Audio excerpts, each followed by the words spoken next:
Latar belakang, Kerajaan Majapahit 1293-1527. Majapahit adalah kerajaan besar di Nusantara yang berdiri dari akhir abad ke-13 hingga awal abad ke-16 dengan pusat kekuasaan di Jawa Timur. Kerajaan ini mencapai puncak kejayaannya di bawah pemerintahan Raja Hayam Wuruk 1350-1389 dan Patih Gajah Mada.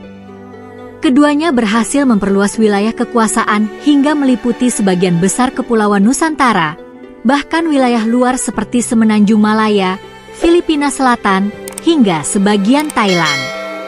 Narasi percakapan, pertemuan Hayam Wuruk dan Gajah Mada. Setting, Istana Majapahit, sekitar tahun 1350. Hayam Wuruk baru saja naik tahta sebagai Raja Majapahit. Patih Gajah Mada, seorang tokoh militer yang sangat disegani, dipanggil untuk memberikan pandangannya tentang strategi politik dan militer kerajaan. Hayam Wuruk. Patih Gajah Mada, apa pendapatmu tentang masa depan Majapahit? Aku ingin mendengar rencana yang akan kita jalankan untuk menjaga dan memperluas kerajaan ini. Gajah Mada. Yang mulia, Majapahit adalah pusat kekuatan Nusantara.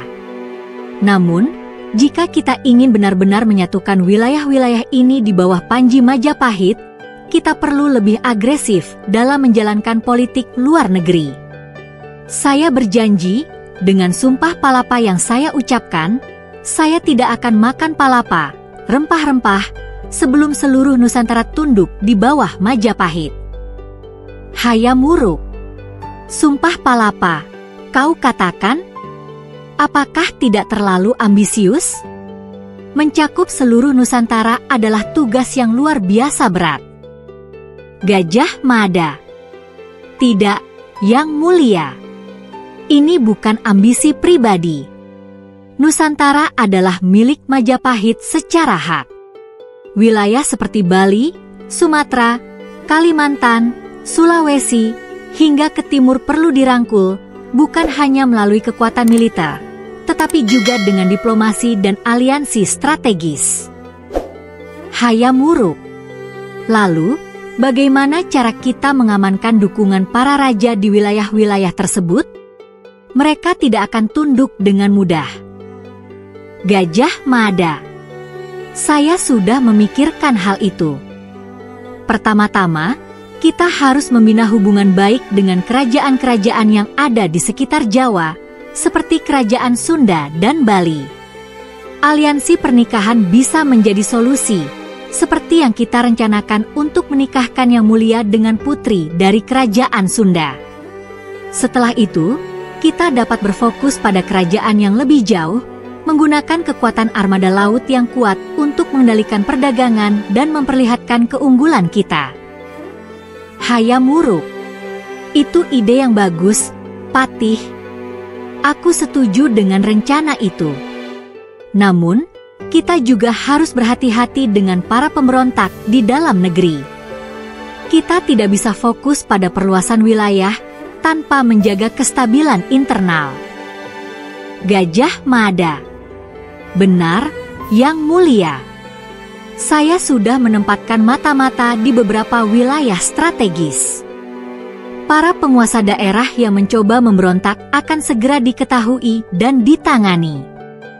Keamanan internal adalah prioritas saya, terutama di wilayah-wilayah baru yang kita taklukkan. Hayam Wuruk. Aku menghargai kesetiaanmu, Patih. Dengan kerjasama ini, aku yakin Majapahit akan mencapai kejayaannya. Mari kita mulai perjalanan ini dengan penuh keyakinan.